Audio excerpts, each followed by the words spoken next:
So welcome to number 3. I want to say thank you for all the questions that came through. Please do feel free to keep them coming. They were all showing that you were interested and studying nicely. I also just wanted to say that, you know, every month when we meet in the practice, we start with a different practice. So it's important. The reason for that is that you're not taking the practice, especially the warm-up or going up to whatever we're doing, as sacrosanct. This is the practice and there is nothing but this. That is not what it is. That is just one way to access something. There are many different ways. So also, if you get a message from inside to do something differently, I advise you to follow that, because that is your internal, your higher intelligence giving you some information. And it's important that you cultivate that so that you are then creating a relationship between you and understanding how to read those messages. Okay, it's very important that you override anything that I say or anyone else says if you get that kind of message.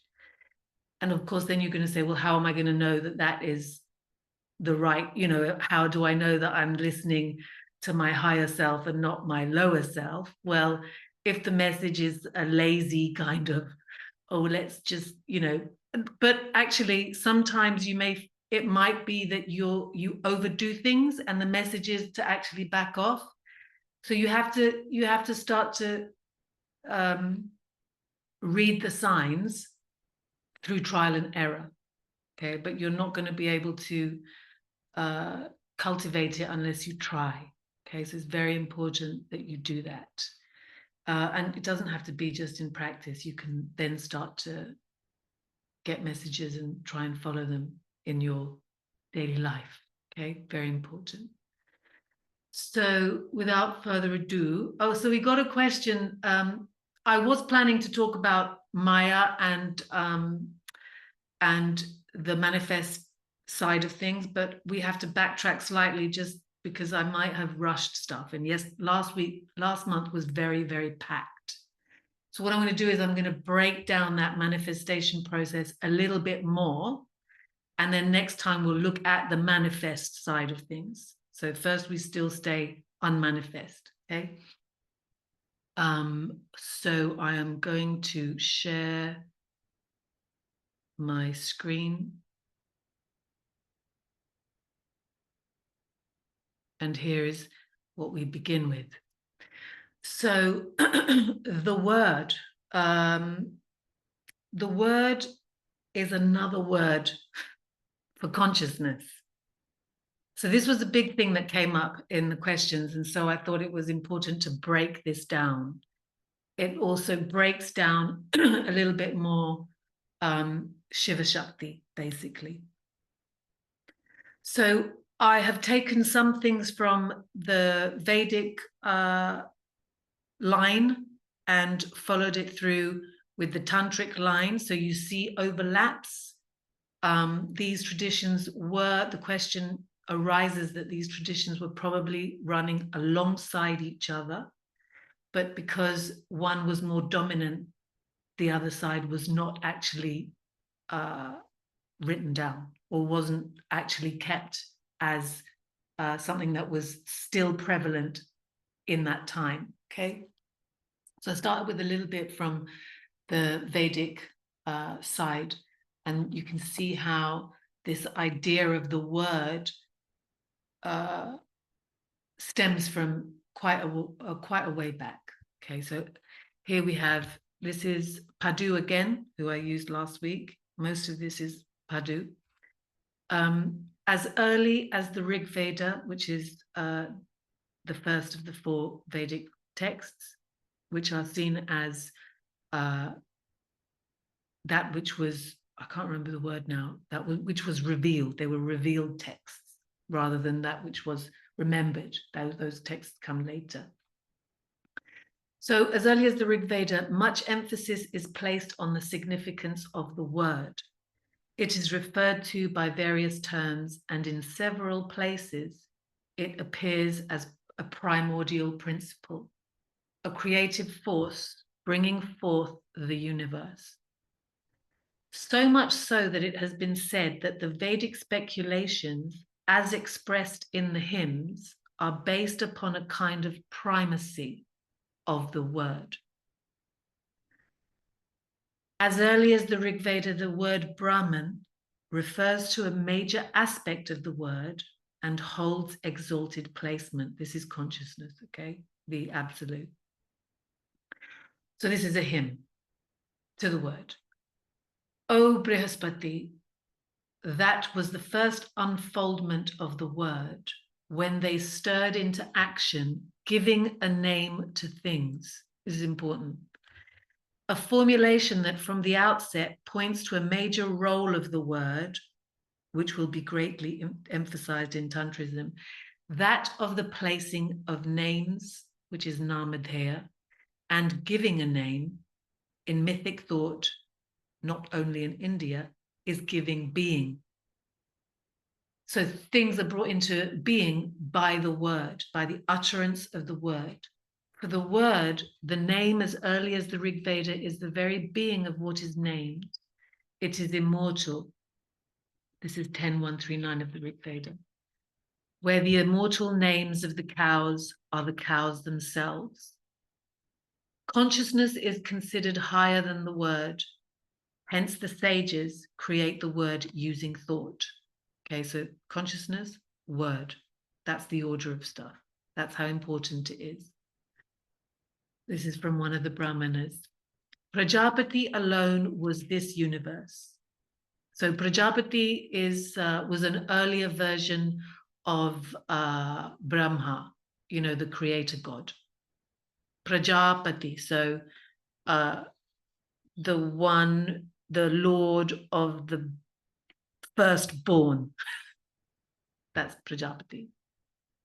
Prajapati alone was this universe. He had only the word as his own. The word was the second thing that was in existence. He wished, let me now put forth this word. She will fill up all this universe. He put forth the word and she filled up the universe. The Vach is the word. Vach is the word for the word. Sorry, I'm just checking. Okay, just thought that someone was trying to join. Vach is the word. Vachaspati is Lord of Vach, who creates the world by naming their parts. He said Bhu, and the earth was. He created the waters by means of the word. The word is the firstborn syllable of the order, the mother of the Veda, the navel of immortality. Shabd is the word for word, but it also means sound. In a tantric text now called the Sharada Tilaka. Can you hear the train? I'm just going to wait until the train. Oh, you can't hear? Okay. From the Sharada Tilaka, a tantric text, here is the evolution of sound from its source. Out of the Supreme Lord, overflowing with existence, consciousness, and bliss, endowed with kala, was born the phonic energy. Out of that came forth Nada, and out of Nada Bindu. These are separations of sound, which is a manifestation of the supreme energy and which itself divides into three. You don't really need to know this. You just kind of need to get an idea of the formation and the talk about the placement of word in importance. Its three portions are called Bindu, Nad, and Bij. Out of this threefold division adds the Sharada Tilaka. Shabda Brahman now comes into existence and assumes the form of the Kundalini. Therefrom arise the phonemes. The phonemes are the alphabet, the Sanskrit alphabet. These are known as Varna. Then speech, the gods, then the elements, and the empirical world. This is, in a nutshell, how this sound energy moves on, bringing the whole emanation into existence, from the primary principle, transcendent and yet endowed with an urge toward manifestation. That is Sakala, with parts. Although the process occurs mostly within Shiva's energy down to Shabda Brahman, so that means unmanifest stages, it is nonetheless described in rather concrete terms. It is a cosmogonic process, and yet with the Kundalini, it occurs within the human body, which indeed is considered as identical with the cosmos. The swan, Hamsa, being the vital breath as well as the flashing forth of the supreme energy. This inhale, exhale, Soham, Hamsa, Prana, Apana. Expansion, contraction, okay? If we go back to recitation of the Vedas, they require utmost precision in pronunciation because the position of the tongue is creating a certain influence within the body, a specific state. And also, like Vedic mantras only become manifestable if it is pronounced correctly.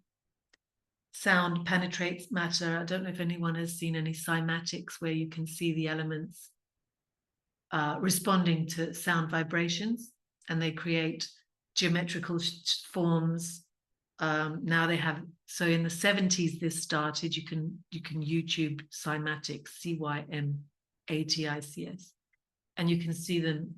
They would put sand on vinyl in the early days. Now they do much more sophisticated ones, and then touch the vinyl with something like a metal rod or something, which was attached to a sound vibration, like in hertz.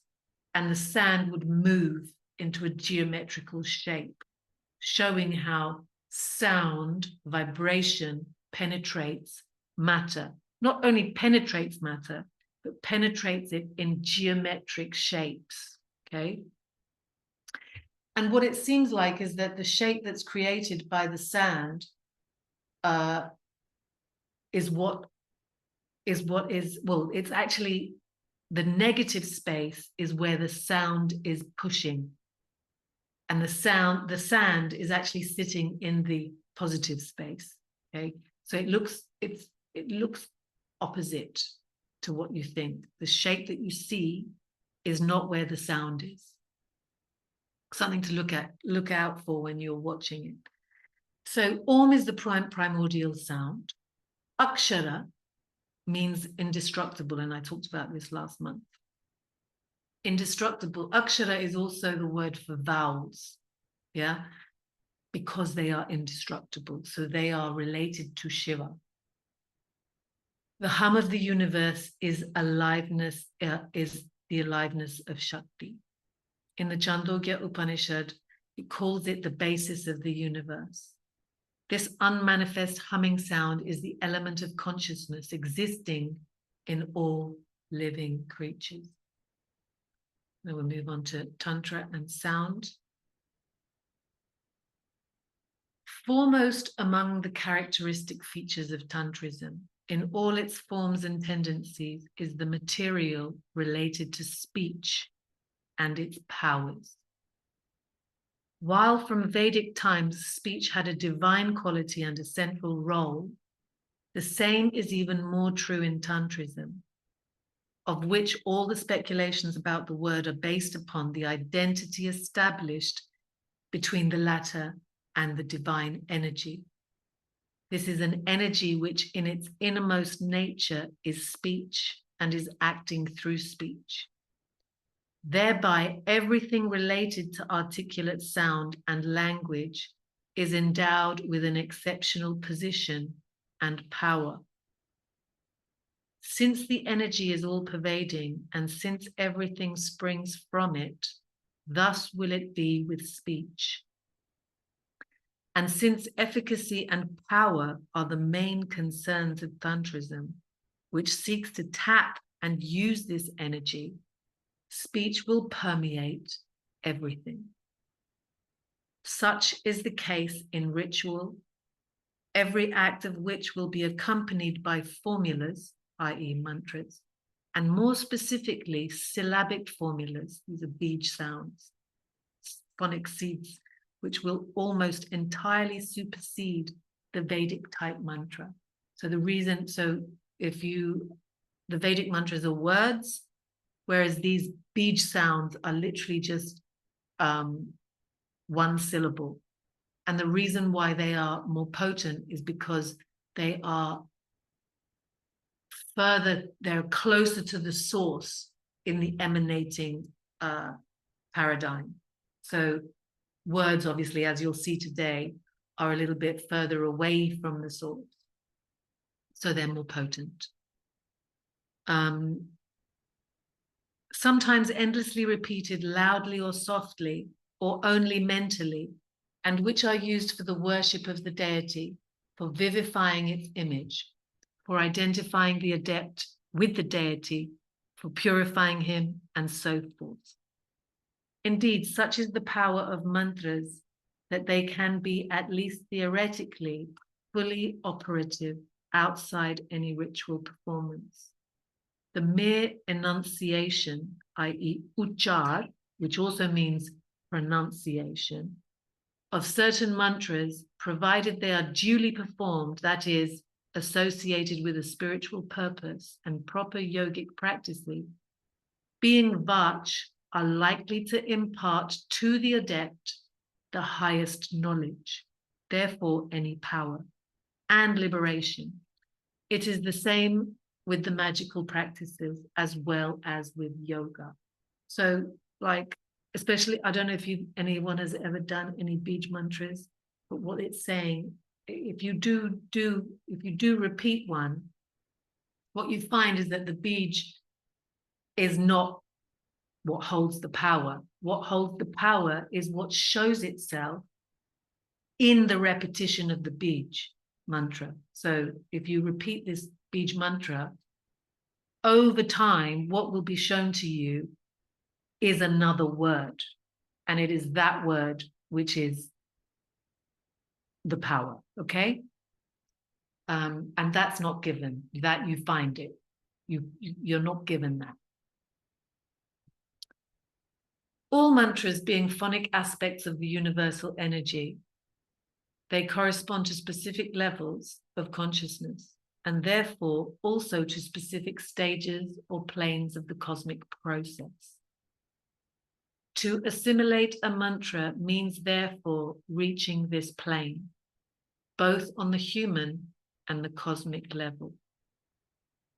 For mantras indeed proceed with the divine energy, they encapsulate it. That is why it is said that each mantra is that which expresses. This word is vachaka. That is, it is the phonic form, the energy, the very essence of one aspect of the deity. Some mantras are envisaged as symbols, not of a particular deity, but of the divine absolute, of the primal energy itself. Such is the case, for instance, of Om, or in the Trika, which is a group of Kashmiri Shaivite practitioners, of Aham, or So, and so forth. Yeah, so this is like Hamsa and Aham. These are just little these are examples of certain mantras. In this perspective, the original word, inseparable from the transcendental Godhead, will itself come to be considered as a mantra. This original word, identical to the primal divine energy, is envisaged in this tantric perspective as phonic energy, Vak Shakti. So Vak is speech, Shakti, energy, eternal, indestructible, and all-pervading, which, however, unfolds and evolves, bringing forth all the various aspects and stages of the cosmos. This word, this sound, is endowed with a creative force, being that which is expressed No, that which expresses is Vachika. It must be prior to the object that is to be enunciated or formulated, and that is called Vachya, which comes from it and is therefore inferior to it. The word precedes the object. It brings it forth. It is the energy that upholds it, its innermost nature, that into which it will dissolve at the time of the cosmic resorption. Okay. I thought here, before I go on, I really need to just explain a little bit of subject and object, and it will make what comes next a bit clearer.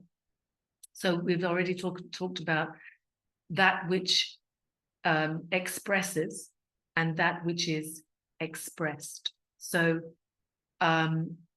we have subject, I, object, this or that. Yeah. So when you study Sanskrit, you have the first and the second, subject and object. So, for example, the boy climbed the tree. The boy is the subject. The tree is the object. All right. The girl, subject, ate the fruit. Object. Distinct, two distinct things. This is important as we go along, okay? Because sometimes people don't necessarily understand subject, object till it's put into some context. At least I didn't. In fact, when I was first studying Sanskrit, see subject, object, I asked my teacher, is there, because obviously in the Godhead, there is no object. So I was wondering if there is another case for that place where there is no subject or object. And obviously there wouldn't be, because there's no speech there. There's no need to have any speech there. So obviously that's the reason. Okay, so the process of emanation, we're going back to that. The process of emanation related to speech is variously described depending upon texts and school. However, it appears generally as unfolding from an initial luminous vibration or sound, which is nada, which is an extremely subtle state of pure phonic energy, which through a series of transformations and condensations will become less subtle, forming a concentrate or a drop, which is known as bindu, of sound energy, from which, when it divides itself, worlds, humans, and language will come forth. So you start with the one and you go to the many. This is the process of emanation. This creative evolution of the word is also described as occurring through 4 successive stages, or else through the gradual emergence of 50 phonemes. That's the Sanskrit alphabet. The mother energies, matrika, of creation.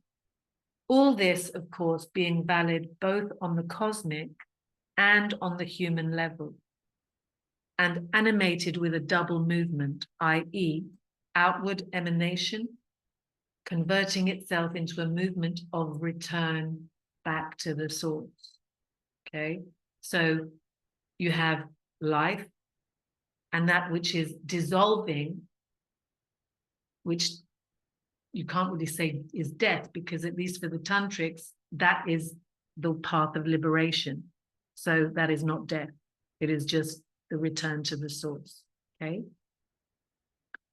So here we're looking today at Shakti, Shiva's energy, which is part of Shiva, not separate in any way, as the word. Okay. There are 4 descriptions.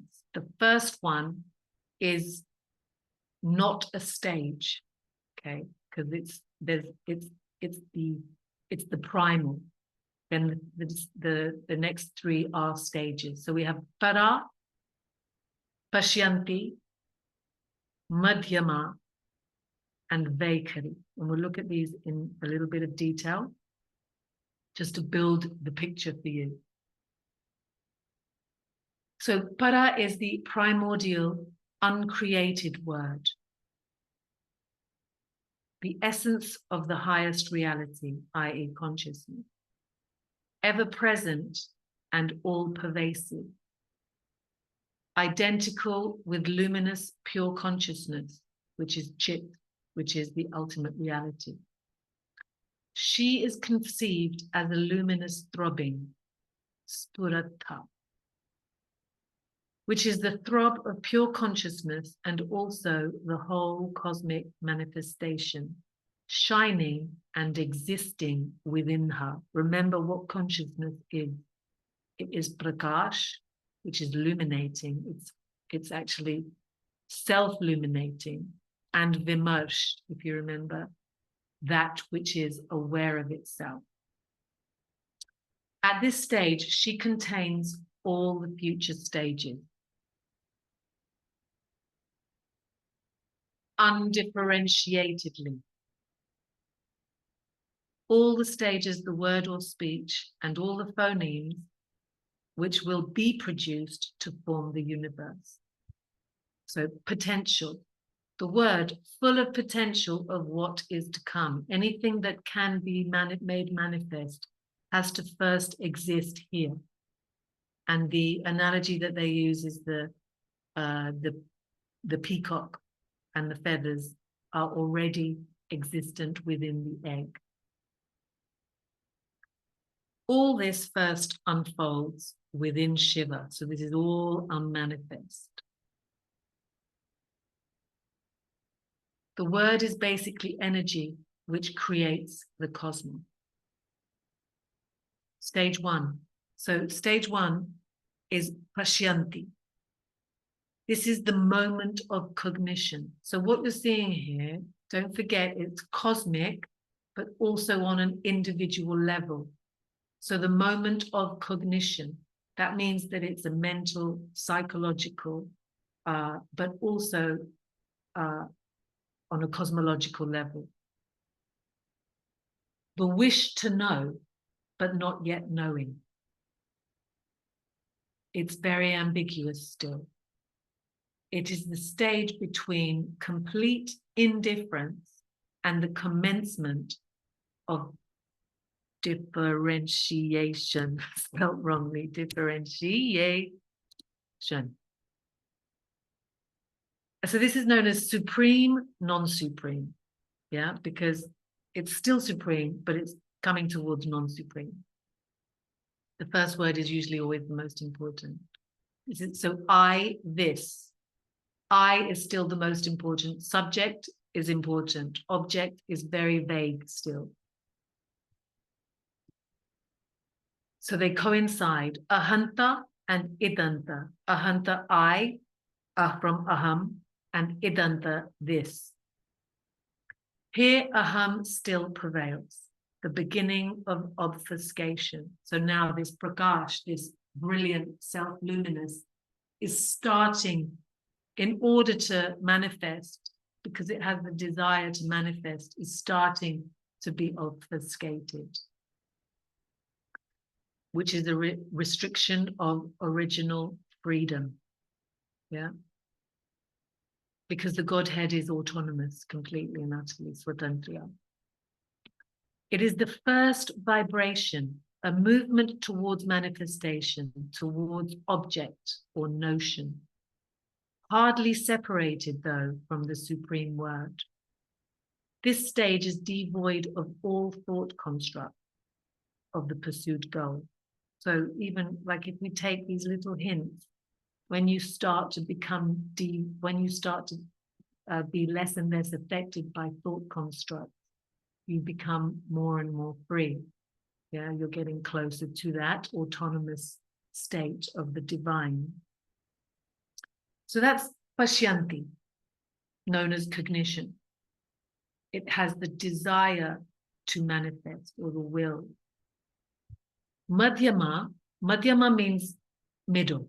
So it is in between Pashyanti and the next state to follow.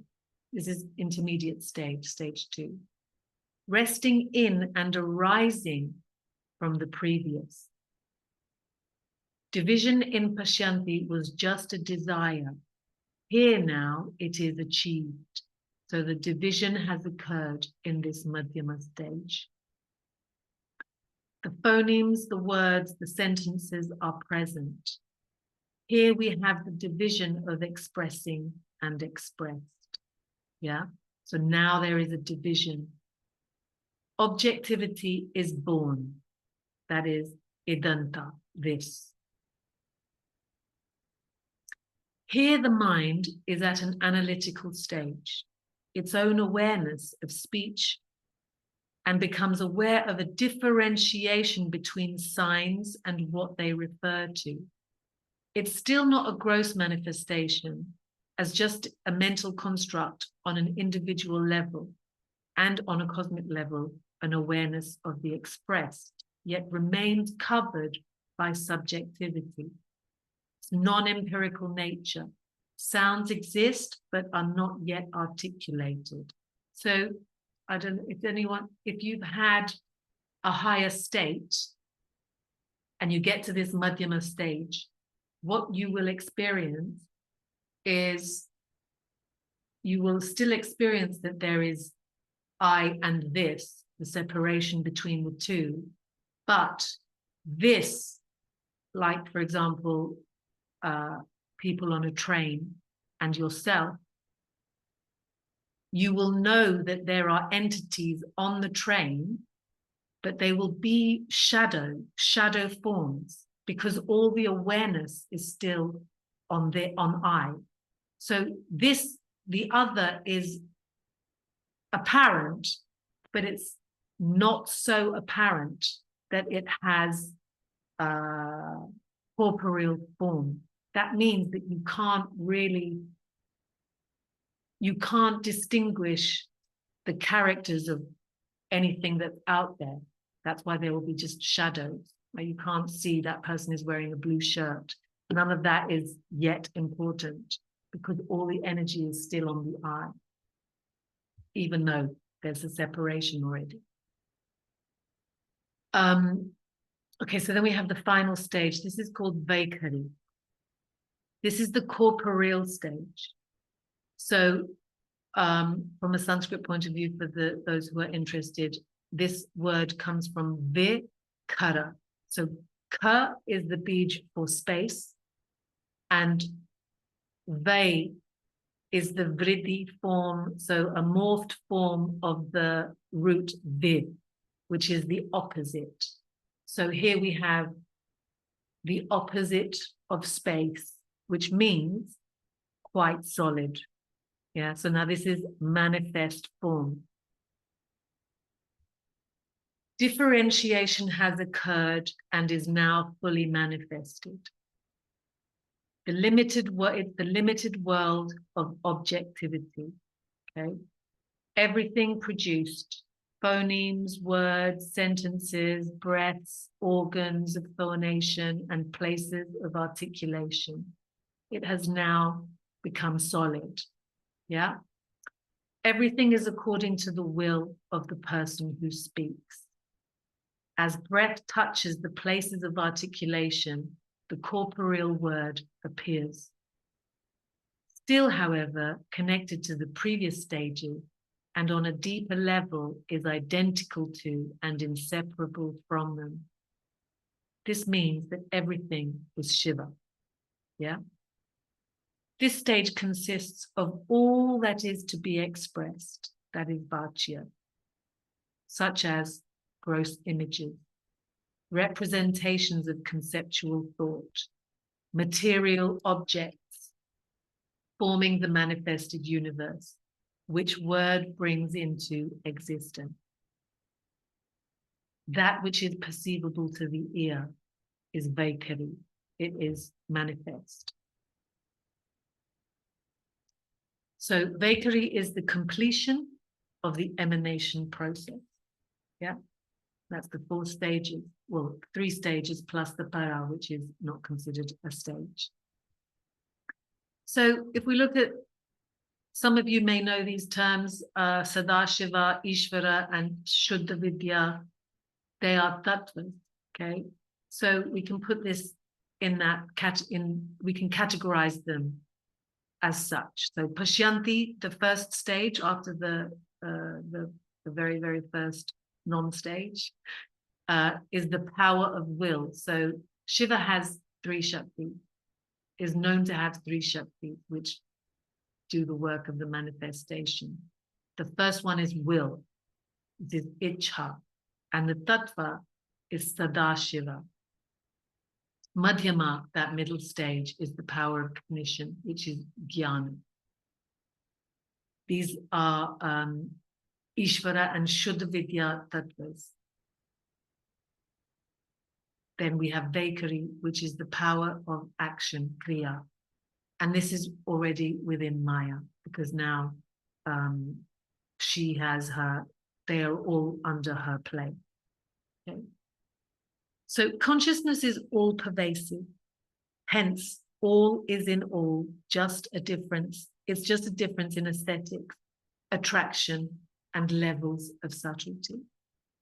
Through grace and exertion, the yogin can experience all the stages to be brought back to the origin.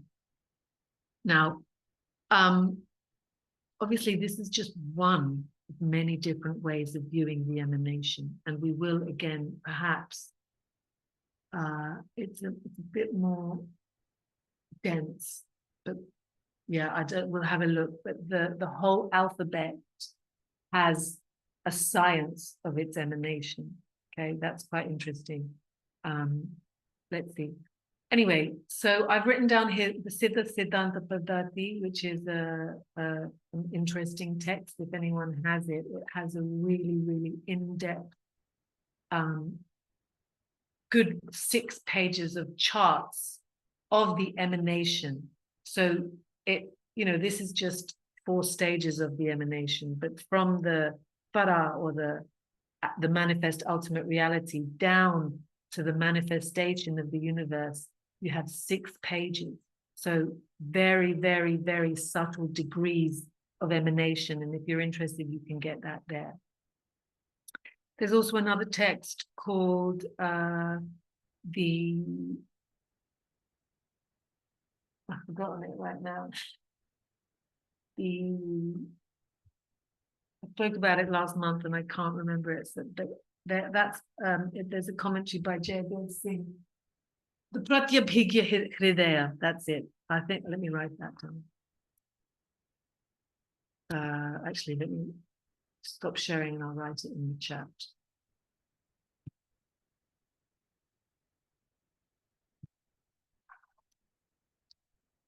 Pratyabhigya, and it's spelled Pijnya Hridaya. Jaydev Singh. And the one there, Siddha Siddhanta, Siddhanta Paddhati, if you're interested, interesting texts. Okay.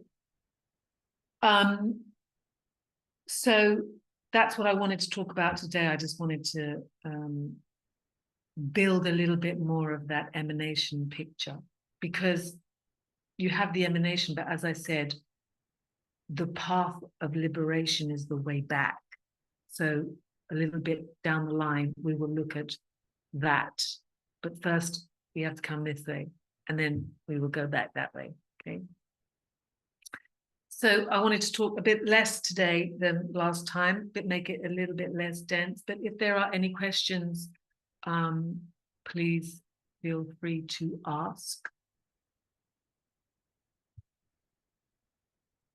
Anybody have any questions?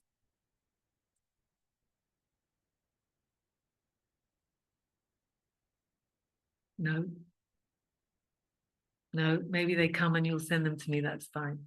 And then we'll have a look at them. Okay, so what I'm going to do is I'm going to pause the recording. Today we're going to go through the Ananda Tandava. Some of you are very familiar. Some of you are just learning it. And so I will be breaking it down, okay? We will take a loo break So I will pause the recording. Yeah. And please remind me to unpause. Thank you. Okay. So the Ananda Tandava, most of you have done it. Has anyone heard of the Maheshwara Sutrani? Yeah. So it's the Maheshwara Sutrani is a very, very, very condensed way of saying all the sounds of the Sanskrit alphabet. Anything that's a sutra is a really terse, something that's really condensed. Sanskrit likes efficiency. And so instead of saying all the names of all the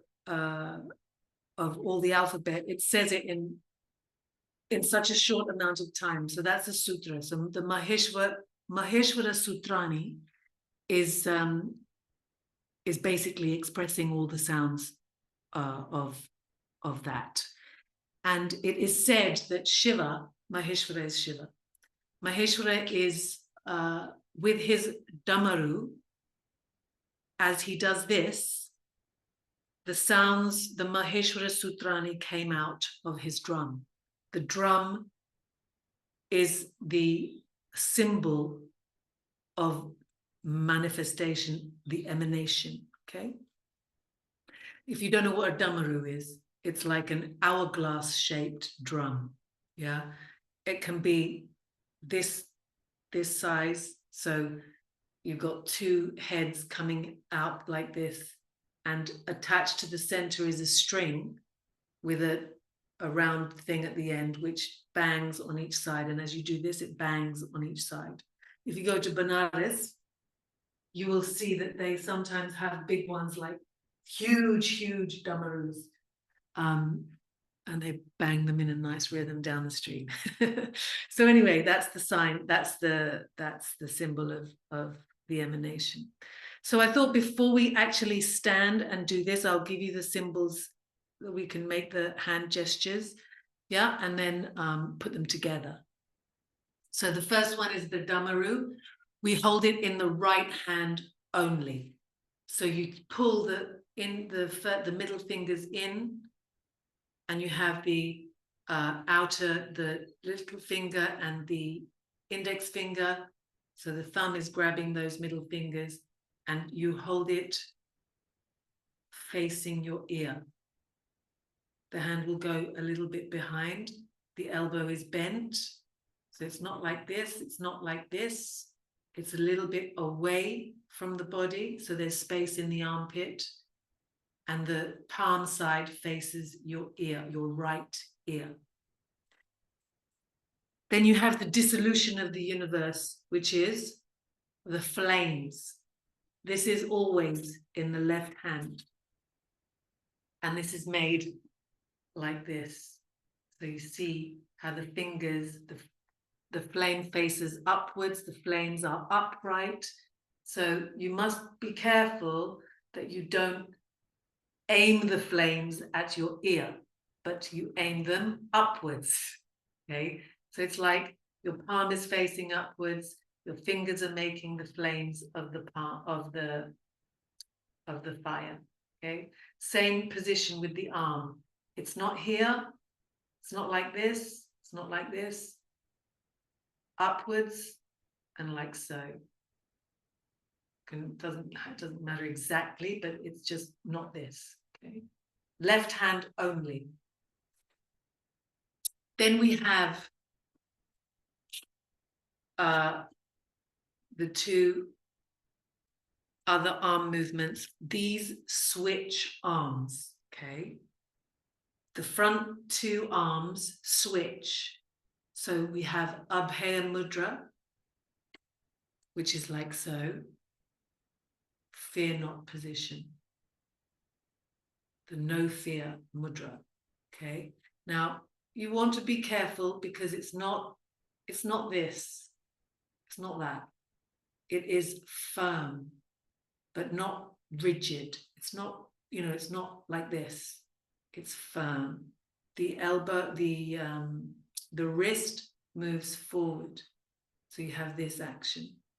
And there is ideally a right angle. So it's not this, it's this. Then you have space in the armpit. The elbow is a little bit forward. This is pulling to this, okay? It's firm. You want to work that, okay? Abhay Mudra. But it's depending on which cycle you're doing, will depend on if it's the left arm or the right arm. So these two front arms move. Maybe not today, but they will move. They will change and alternate. Then you have Gaja Hasta. Hasta means hand. Gaja is elephant. So this is the trunk of the elephant. And it comes across the body like so. Like so. So lead with the wrist.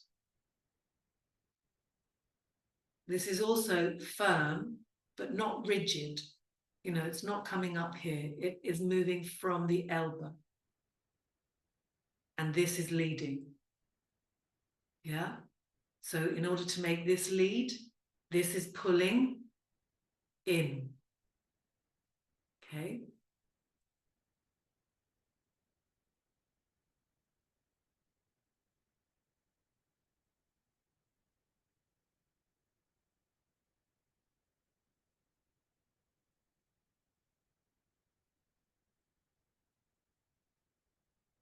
So comes in and pushes out. And it's make sure it's not here, but it's across the body. And so these two front arms, they change. Gajahasta, Abhay Mudra. Abhay Mudra. Gajahasta. Gajahasta. Okay.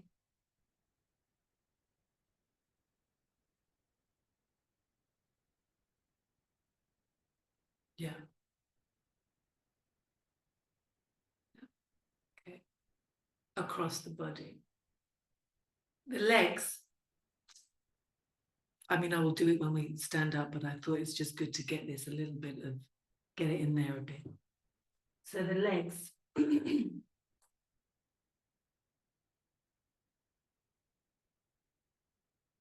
Toes turn out. A lot of the stuff that we do has the toes turned out and the knees bent. Yeah. So we have the legs basically do this shape. 1, 2. Heel comes down, leg comes across. Heel comes down, leg comes across. But it's not this. Down, up, down. It's not this. The hip has a position with the knee bent and it stays there. The leg goes up. The hip does not move. You switch across. The hip stays at the same height. Okay? So those are the basic movements of what we're going to do now. First, we warm up. Okay? Any questions? Everyone got the arm movements? Okay, good. All right. So let's start standing.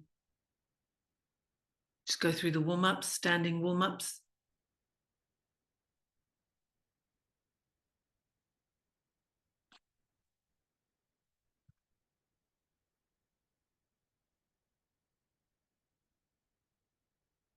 Heels touching, toes a little bit separate, holding one wrist behind the back.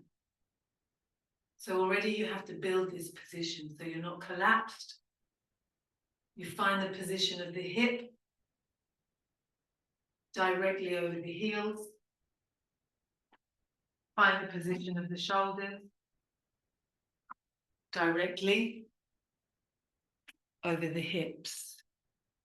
So don't be tense in the body. Don't stick the chest out. See if you can connect the crown of the head to the point on the floor between the inner heels. Press the big toes so the outside of the foot comes down. Relax the tongue. Draw the eyes back and allow the base of the skull to move towards the crown of the head. So, gents, left leg, ladies, right leg. Lift the foot and circle the ankle. 1, 2, 3, 4, 5, 6, 7, 8, 9. 1, 2, 3, 4, 5, 6, 7, 8, 9. Change. 1, 2, 3, 4, 5, 6, 7, 8, 9. Change. 1, 2, 3, 4, 5, 6, 7, 8, 9. Feet come together. Hands come just above the knees, fingers facing inwards, bending and straightening. 1, 2, 3, 4, 5, 6, 7, 8, 9. Circles. 1, 2, 3, 4, 5, 6, 7, 8, 9. Change. 1, 2, 3, 4, 5, 6, 7, 8, 9. Coming up. Hip width apart. Circling the hip. 1, 2, 3, 4, 5, 6, 7, 8, 9. 1, 2, 3, 4, 5, 6, 7, 8, 9. Center with the hip, waist. 1, 2, 3, 4, 5, 6, 7, 8, 9. Wrists interlace. 1, 2, 3, 4, 5, 6, 7, 8, 9. Change. 1, 2, 3, 4, 5, 6, 7, 8, 9. Arms up. 1, 2, 3, 4, 5, 6, 7. Let the arms touch behind the hands. 8, 9. Shoulders. 1, 2, 3, 4, 5, 6. Back first. 8, 9. Forwards. 1, 2, 3, 4, 5, 6, 7, 8, 9. Neck. 1, 2, 3, 4, 5, 6, 7, 8, 9. 1, 2, 3, 4, 5, 6, 7, 8, 9. Inhale, take the arms up above the head. Exhale, take the hands underneath the feet. So, Anilasana, if you haven't worked with this before, the best thing to do is start with the feet a bit wider and have the fingers. So you're going to take the heel onto the root of the heel of the hand, or the root of the thumb on the hand. Yeah, and then you're sinking the hip. Now, if this is new, you start with the fingers facing backwards so that you use them as toes to stop yourself from toppling back. You press the elbow down. If you're used to this, the feet come closer and the fingers turn out horizontally. You press down from the shin. You press the elbow. You lift the breastbone. You look up. You inhale Kaki Mudra.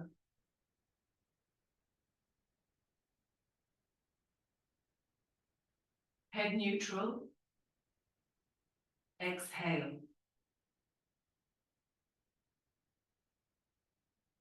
Uddiyana at the bottom, unless you're suffering from low blood pressure.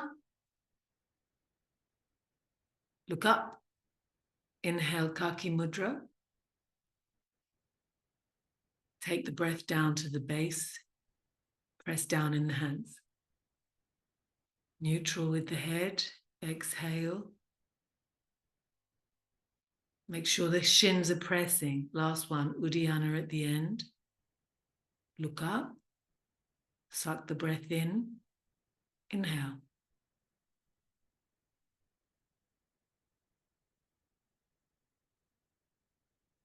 Exhale into Uttanasana, standing forward bend.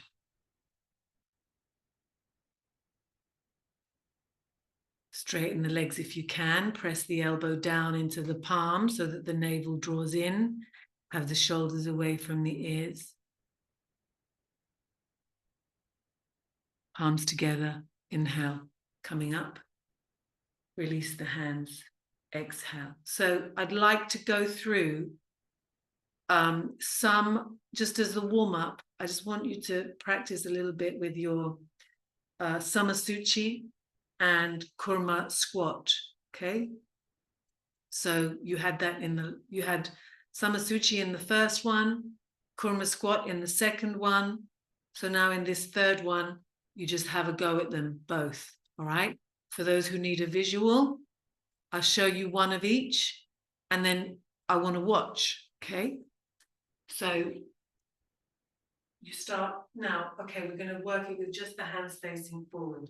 So heels together, the toes are not too separate. Yeah, they're just a little bit separate. Then you can work the heels towards each other.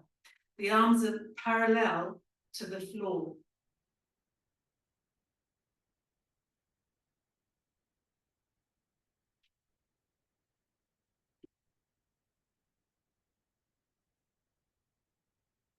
So you keep the heels up. If you're okay with doing this, if it's new, you drop the heel on the way up.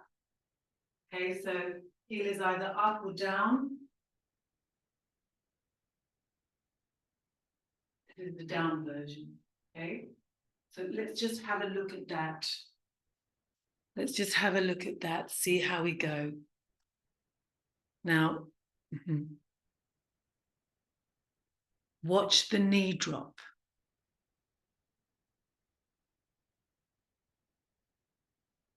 It doesn't matter if you can't get it yet, you just have to keep trying. You work with what you've got.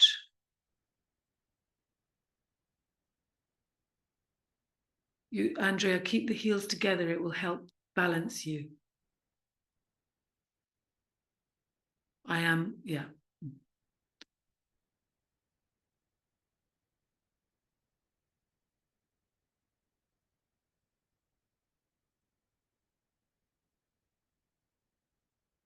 Try and synchronize the turning of the palm with the lifting of the knee.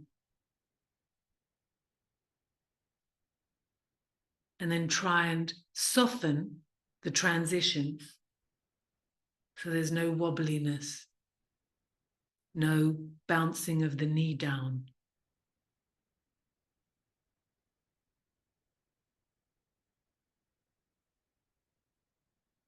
Last two, Corinne.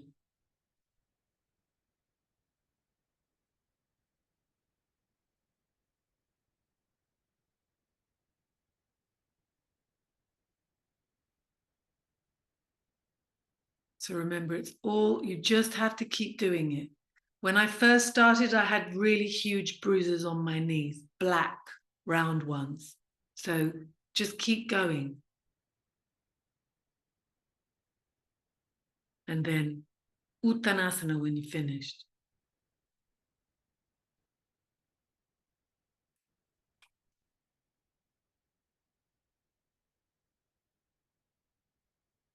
Standing forward bend. Soften the elbow, press the elbow down into the palm, let the navel pull up. Take the chin on the shin, palms together, coming up. Inhale, release the hands. Exhale, Kurma squat. So again, same with the Samasuchi, it's just something that needs building. So I did suggest to some of you that you do only half a squat. So the half squat is, so with this one, the feet are wider, as you know, the toes are turned out. I'll show you something. The arms are in the same position. Later they go onto the head, but for now this is fine. Outside of the foot. You may only get to here. Just make sure you're not leaning forward like this. So you have the hip moving to the knee. This is your half squat, if you're just doing half a squat. The full squat. And palm turns as you start to bend. You come down, you come up. Come down, come up. Okay, let's have a look. So some of you, as I said, you're going halfway. Build from where you are. Have the knees touch, because then they help each other. They keep you centered. That's it, Paula. With that one, just look forward if you can and push the tailbone towards the knee. For you, you need to make sure you've got weight on the heel, remember? Torso has to stay erect. Andrea, bring the legs a little bit closer so the knees touch each other. And make sure that the sole of the foot comes off the floor. The sole of the foot lifts. So if you keep the sole of the foot down, you're going to hurt the inside of your knee.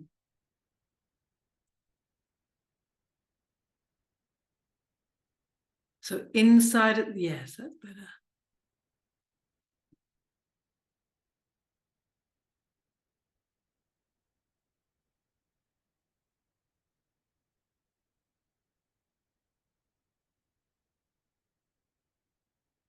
So Grant, try not to just use that as a one.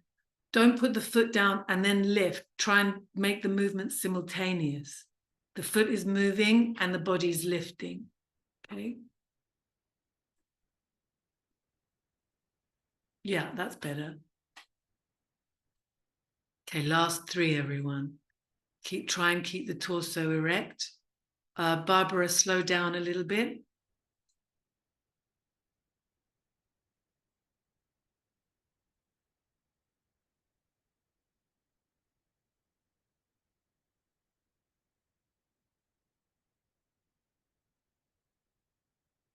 Again, Andrea, your legs have gone wider again.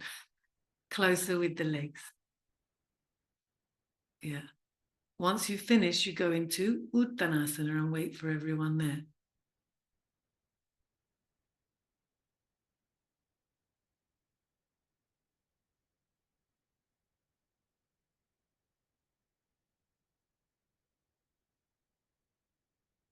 Chaturanga up dog, Chaturanga down dog.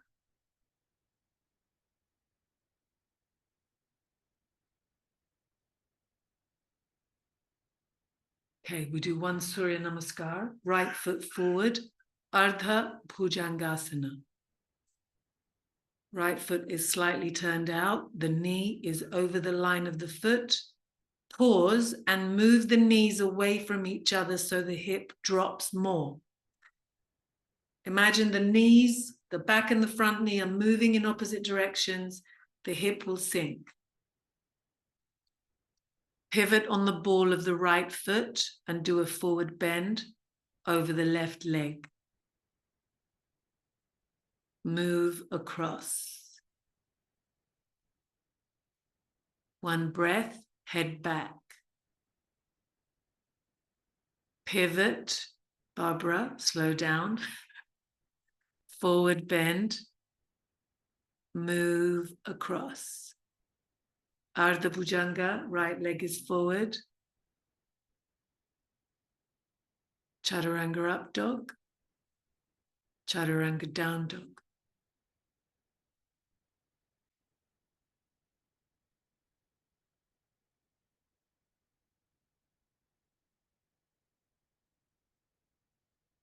Left leg coming forward, sink the hip. Again, think about both knees moving away from each other. Grant, be careful that you don't stick the ribs out so much. Keep the pivot on the ball of the left foot. Forward bend over the right leg, chin on the shin for those who can. Move across. Head back. Soften the shoulders. Pivot. Forward bend over the left leg, chin on the shin. Move across. Head back. Chaturanga up dog. Chaturanga down dog.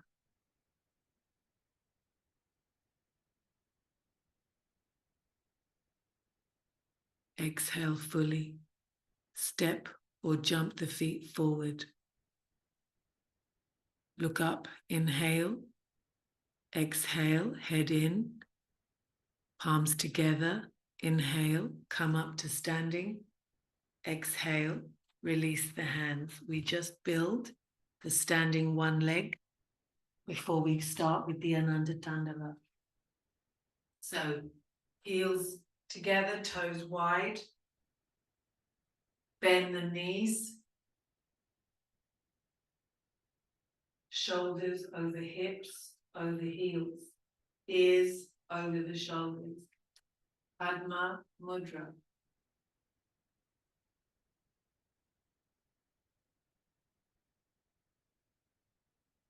Now, in order to find the center of this position, you will, when you're on the center, what you will find is that the body will suck you into that placement. The knees are bent, Barbara, more. Yeah. So you need to place everything on top of each other. Ears over shoulders, over hips, over ankles or heels. Make sure that you're not touching, upper arm is not hugging the rib. It's freed by pressing the elbow a little bit forward, okay? And you have space in the armpit. Barbara, knee bend again. Yeah, keeping it there. Unless there's an issue, of course. Okay. Soften the tongue. Make sure, so this is not a lotus. We need to make this wider. So the knuckles widen so that the leaves, the petals are wide. Tulip, lotus. Lotus, okay? Inhale, and as you exhale, release the hands, keep the legs like this. Shift the weight to the left leg. Take hold of the right leg so the leg comes up. The hip does not move. The leg comes up and you hold like so. Free the spine. by adjusting the hip and make the leg work from the adjustment in the hip. Remember, try not to lean with the trunk, otherwise you will become unstable.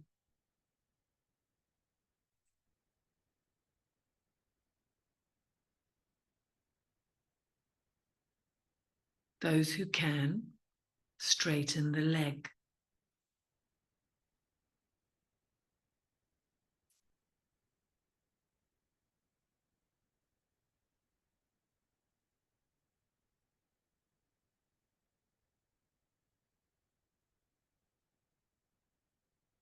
And release.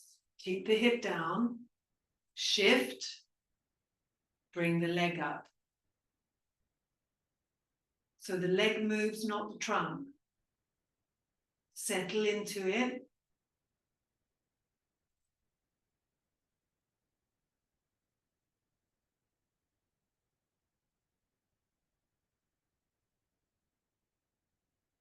Straighten the leg.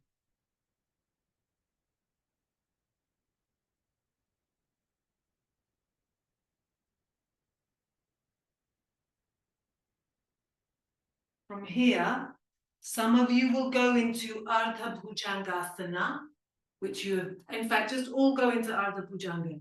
Right leg will be forward.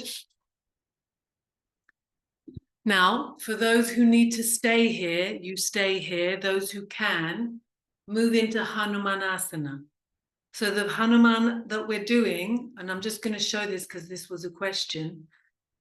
So you carry on, yeah? The Hanuman that we're doing, so the right leg is forward, is the one like we did last time, where the inside of the foot is on the floor. So the inside of the foot comes down, front heel pushes. Okay? And that's the, I don't know if you can see, but basically, the heel is down, the inside of the foot is down like this. You want the back knee to be straight. If necessary, the front leg to bend.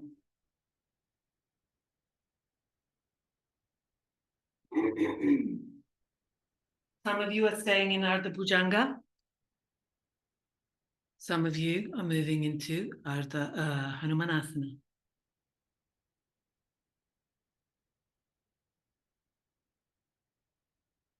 Chaturanga up dog. Chaturanga down dog.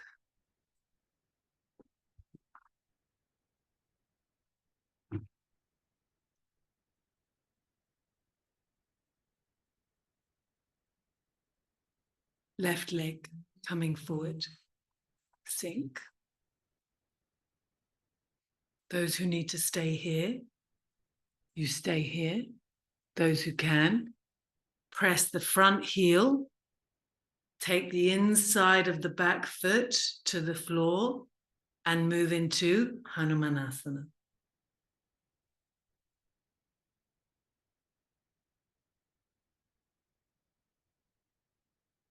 Look at what pushes and what pulls to keep you centered. Try not to drop the head. And if you're in Hanuman, just bring the torso into an erect position, and the weight of the torso will start to spread the legs.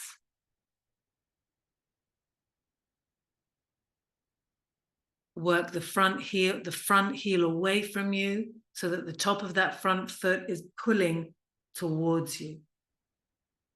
Chaturanga up dog, Chaturanga down dog.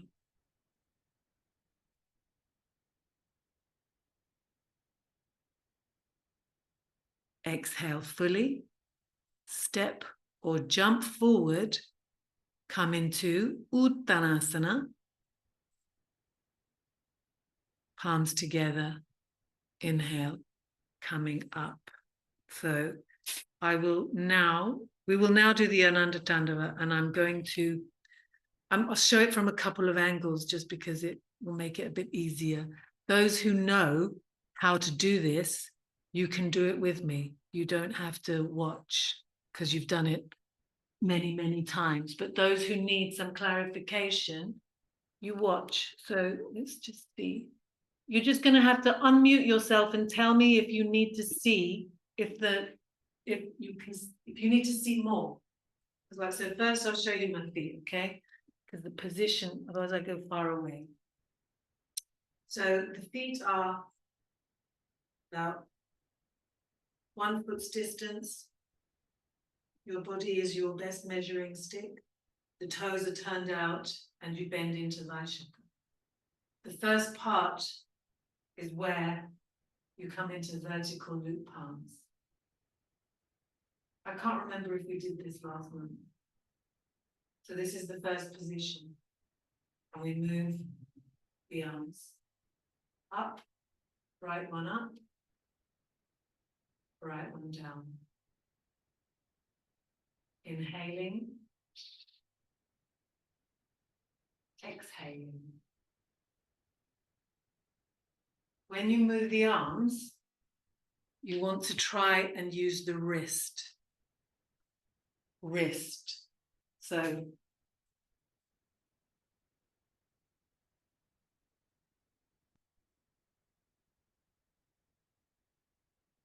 wrists turn, so the inside finger pulls in towards the body. Yeah, so it's not this. You have to use the wrist and pull it inwards. Pull in. Okay. Did we do this last month? I don't remember. No, let's do that first. So come into Vaishaka with the legs.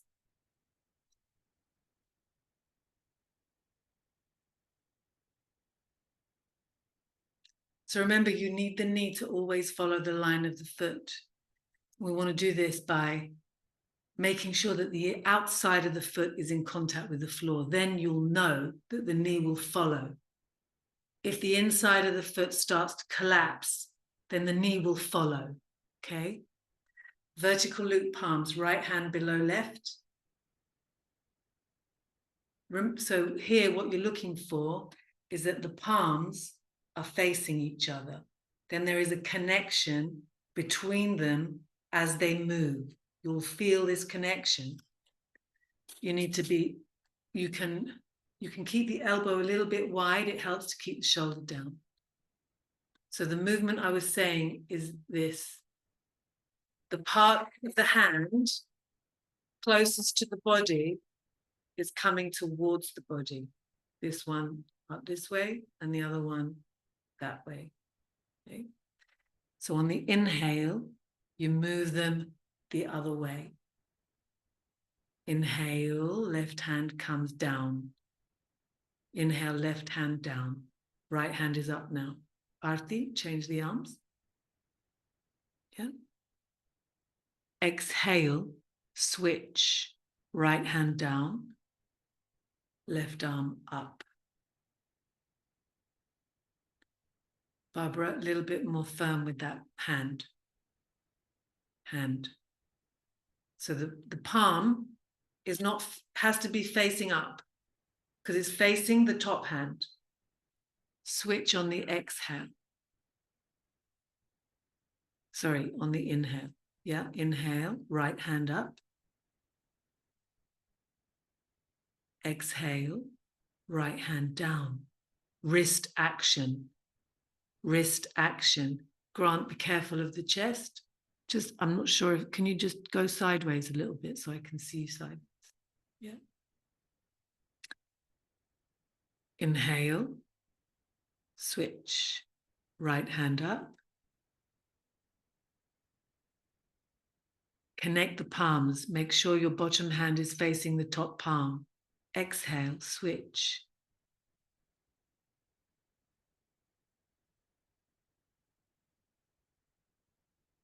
One more cycle. Inhale. Remember not to drop the head. Exhale.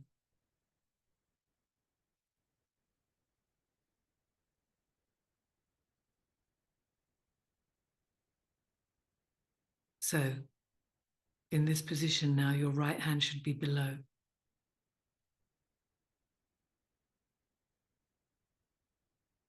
One more. Inhale. Switch. Exhale. Switch. Okay. So from here, we move into the Dhammaru with the right hand. It's going to look like this. I'm not going to show you my feet because I think it's more important you see my trunk. That standing foot is going to be slightly turned out, not moving. So you're here.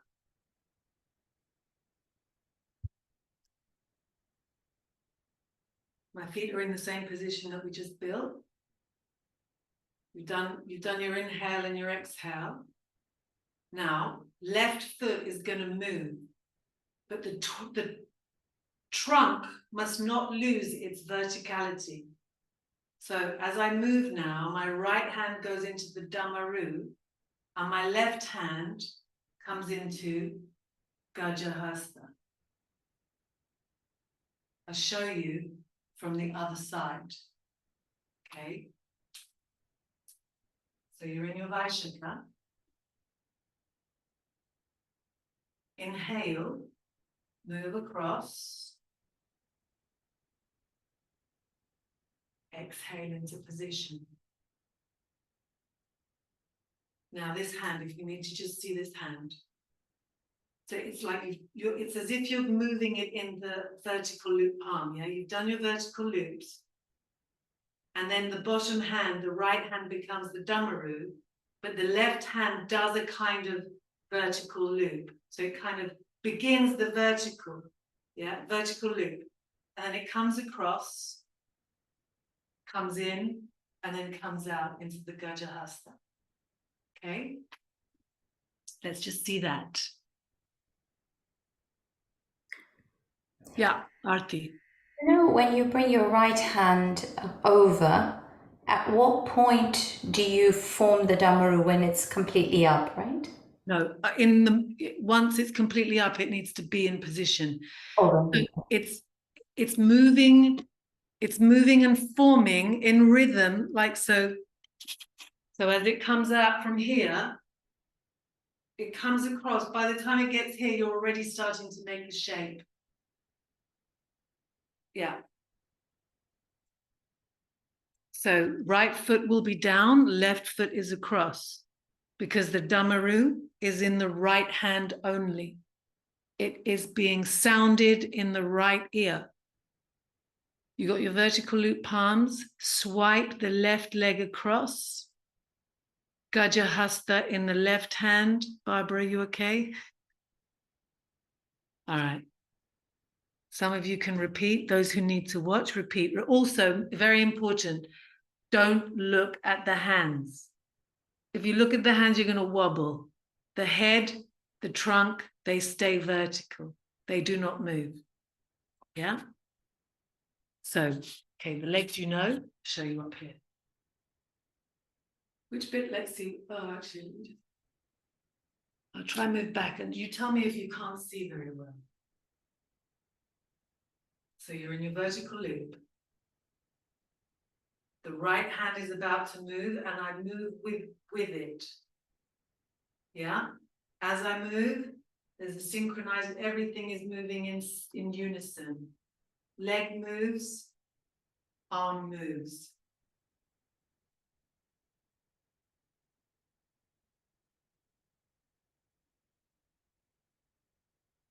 And try again. Vertical loop, right hand below. Start to move across, yes. Weight drops down on that standing leg.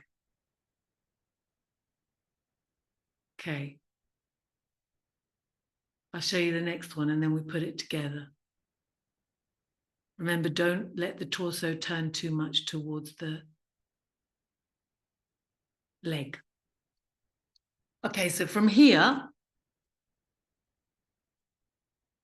you got your Dhammaru, move across Dhammaru, leg lifts, left leg is up, Gajahasta.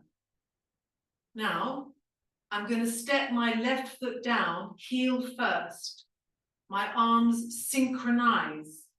step here, the Damaru moves across along that line of the vertical loop palms. It goes across the body.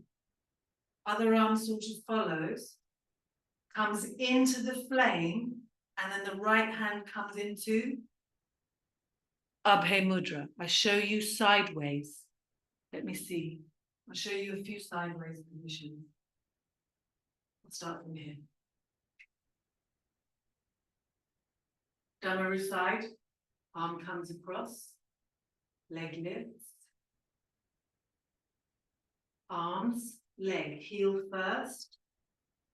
Fire hand, Abhay Mudra hand. You see this? Synchronized. It's as if the arm is using a string to bring the leg into position. All right? You got that? Barbara? Yeah? Okay, let's have a go. Let's have a look. Most important, torso vertical. Do not follow like this. You have to keep this straight on the central axis. So, right hand below, Damaru, inhale. Gajahasta. Exhale into position. Arti, cross the arm more over the body. Yeah. Now, on the inhale, start to move the limbs to the left. Place the heel down first and move across. Flame, Abhay Mudra. Yeah, remember the flame is not this. They're making the flame. That's it.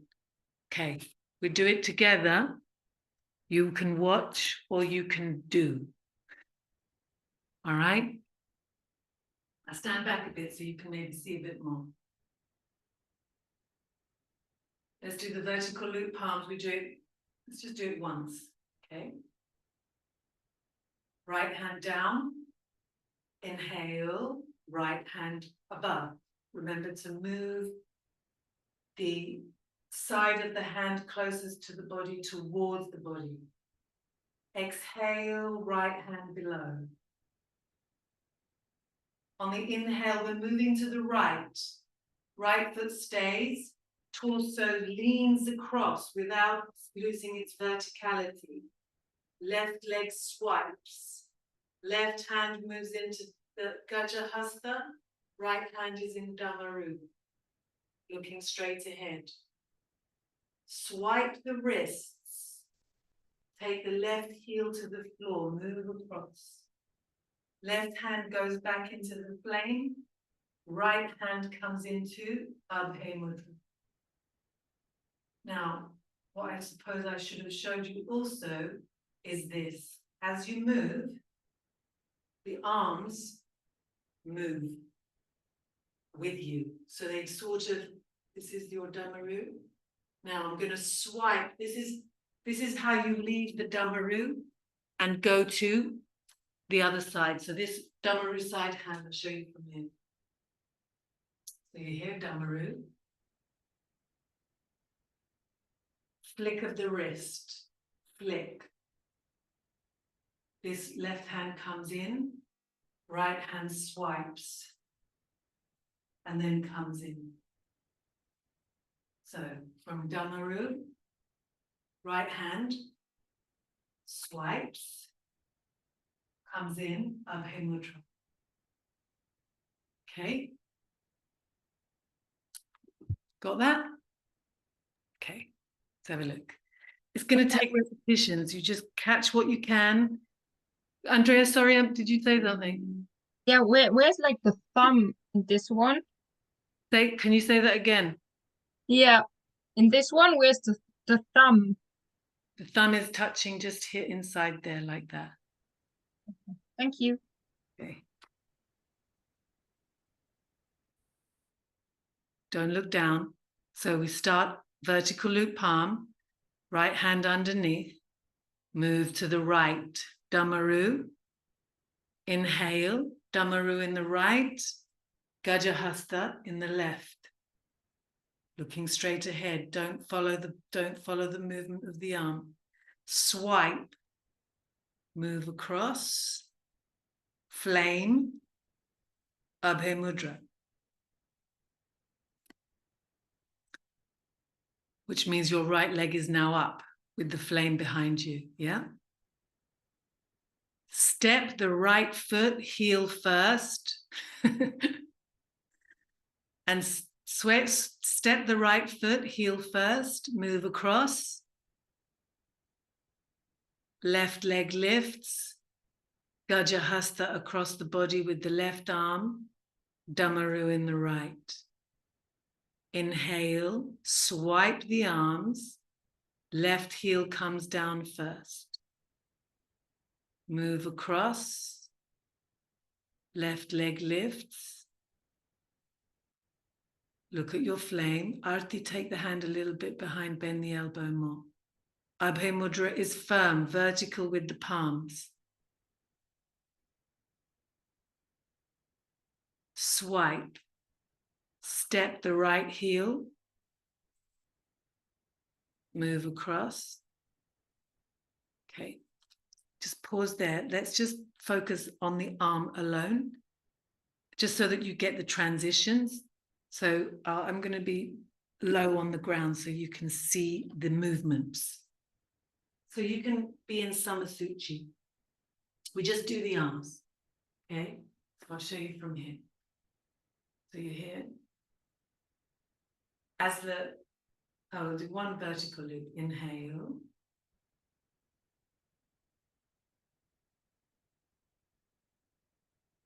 Exhale.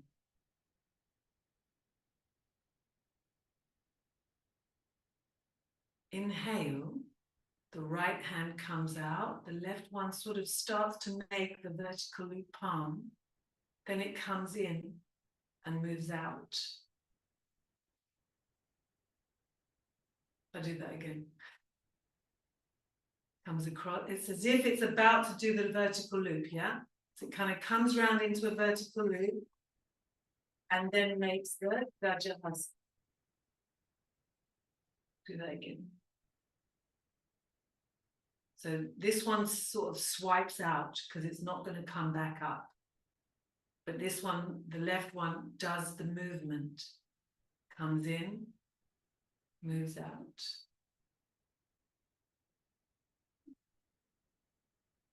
From here, we're changing to the other side. Wrist flick, flick, flick. Right swipes, left pulls in. Right comes towards Abhay Mudra, left goes into the flame. Now to switch, they flick again. Flick, flick. Palms basically face the opposite direction. Right hand goes across. Left hand comes in and goes into Gajahasta. Flick. Flame.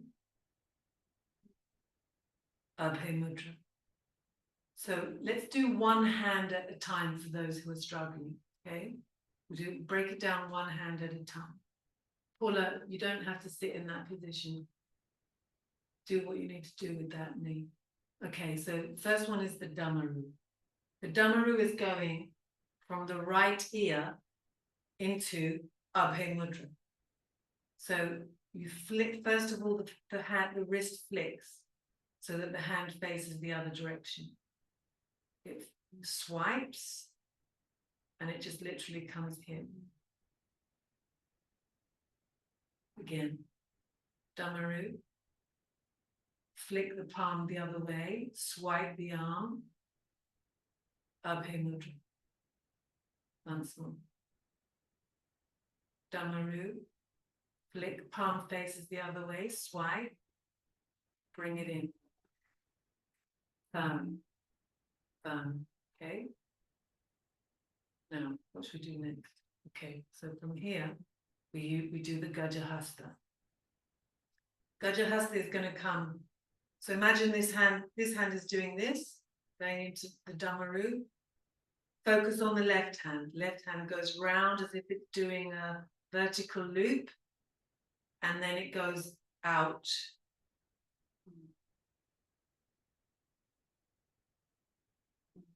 It's as if it's doing this. So it comes, does this, and then it goes out.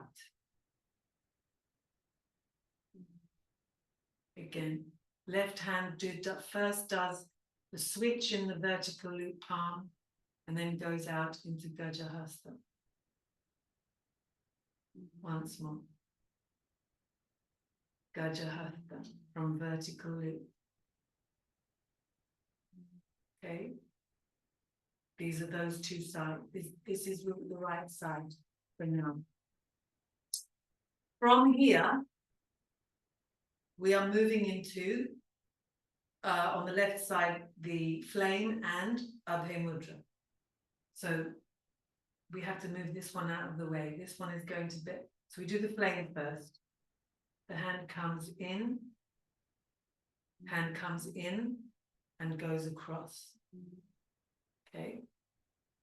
Literally just goes from here, palm faces upwards, comes across, goes into the flame. Right hand comes here.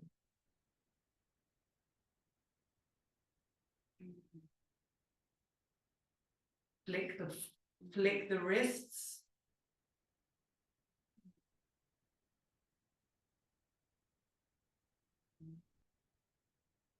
Other way. Yeah, okay. Pull in. Abhay Mudra. Gajahasta Damaru. Wrists, okay? Flick. Swipe the right one. Left one just moves across into the flame. Then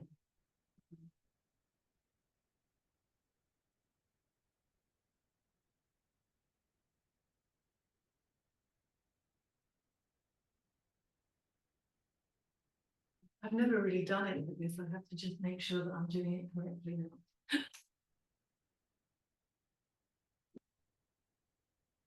So from here, goes across.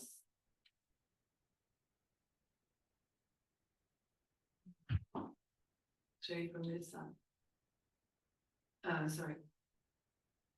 So as I move, the right hand palm faces up. Left hand swipes. Moves like this, okay?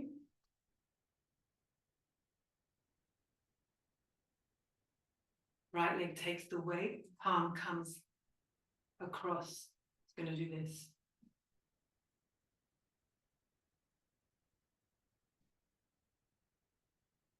So there's a bit of this action happening, yeah? Do you want to have a go now standing? Let's see what it looks like.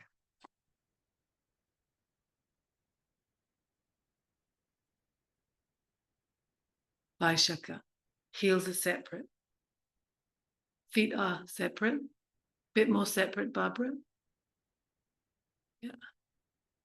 Vertical loop palms. Right hand below, left hand on top. Barbara, right hand.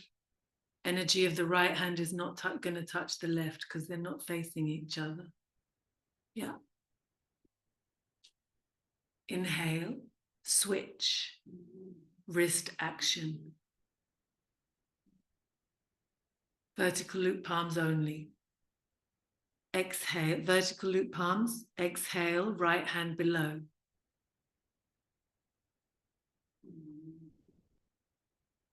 On the inhale, moving to the Damaru. Inhale, swipe the arms. So the left hand does a vertical loop palm. That's it. Very nice. When you next inhale, flick the wrists, swipe the right one, take the left one across the body. Right leg lifts. Inhale, swipe, right heel first, left leg lifts. Gajahasta, Damaru. Flick the wrists, inhale, left heel down. Swipe the right arm across the body. Yes, flame behind you, Arti, fingers making the flame. Inhale, step the right heel, swipe the arms. Barbara, try. No? You need to watch? Okay. Inhale.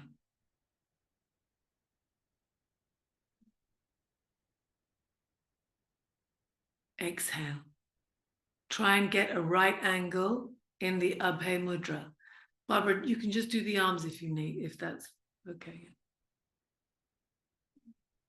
Inhale, step the right foot. Exhale.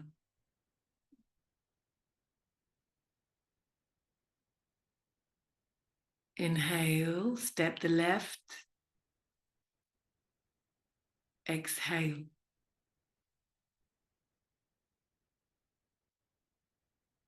Inhale, step to the right. Exhale. Inhale. Exhale.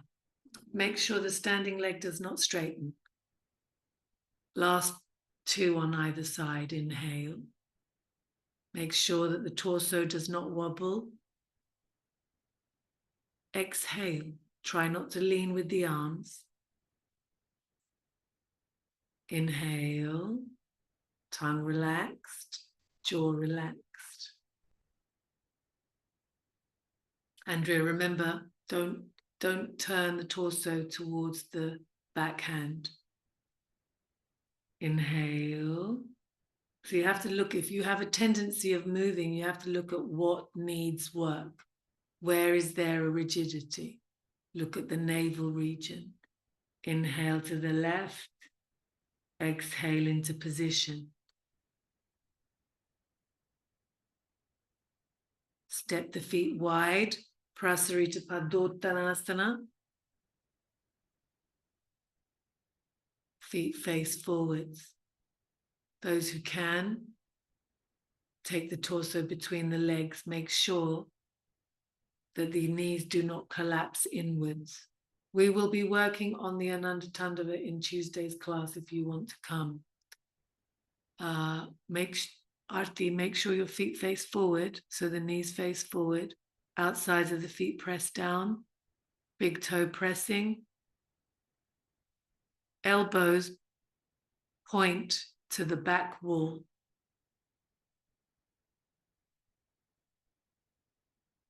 And then coming into Samakhanasana. Widen the feet, take the hands wide.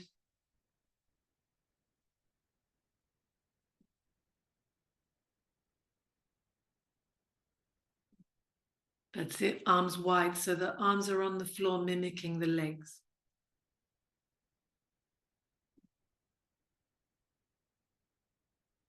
Swipe the legs back, Chaturanga up dog, Chaturanga down dog.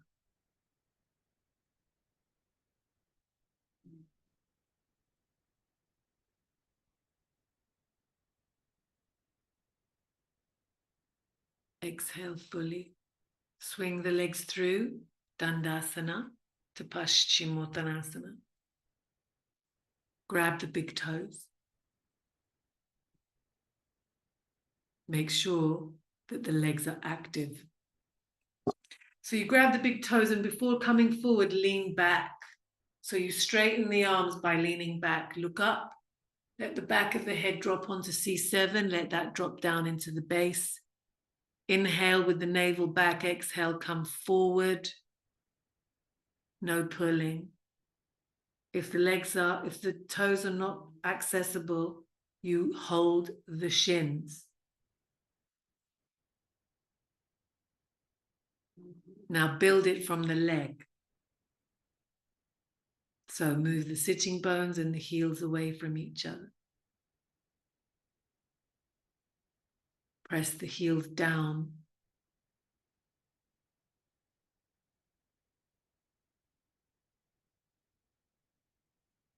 No matter where you are in the forward bend, you have to keep the pose active.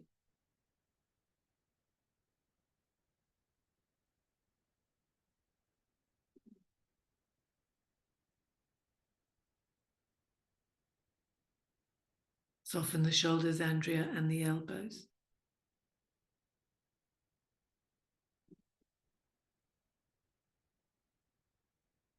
Inhale, come up. Purvottanasana, take the hands behind, release. Lift the hip.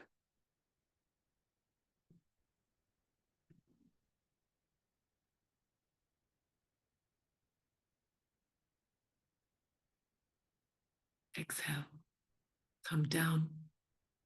Pavan Muktasana, lie on your back and then bring the forehead and the knees towards each other. Push the forehead and the knees to each other.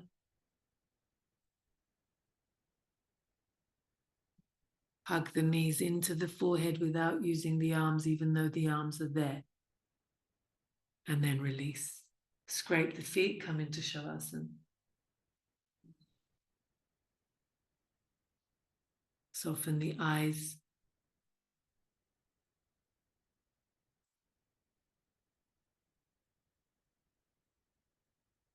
Have the palms facing upwards.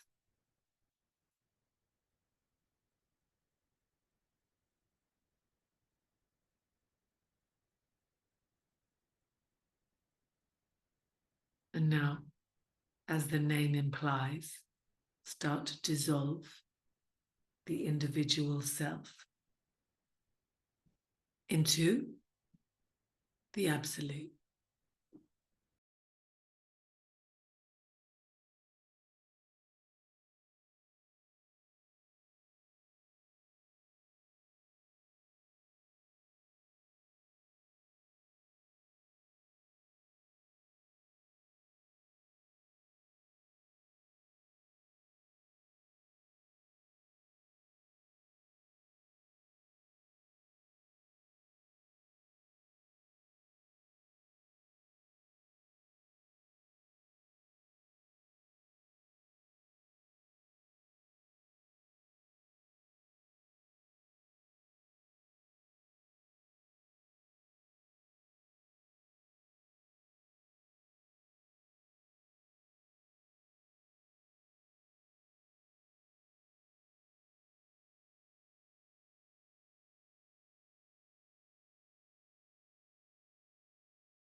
Bring the awareness into the body.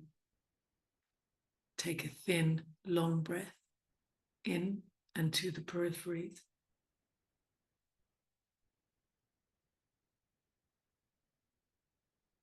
Exhale in the same fashion, thin and long.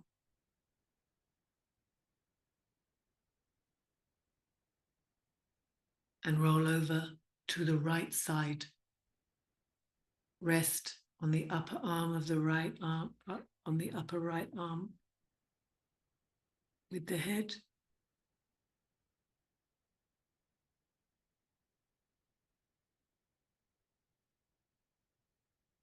Use the left hand to bring yourself to an upright sitting position.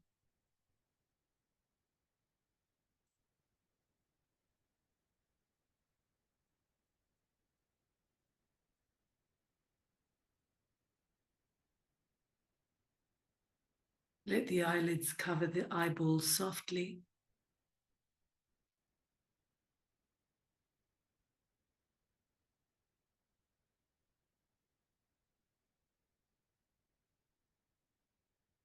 Palms together, inhale. Keep the chest lifted as you release the chin with the exhale.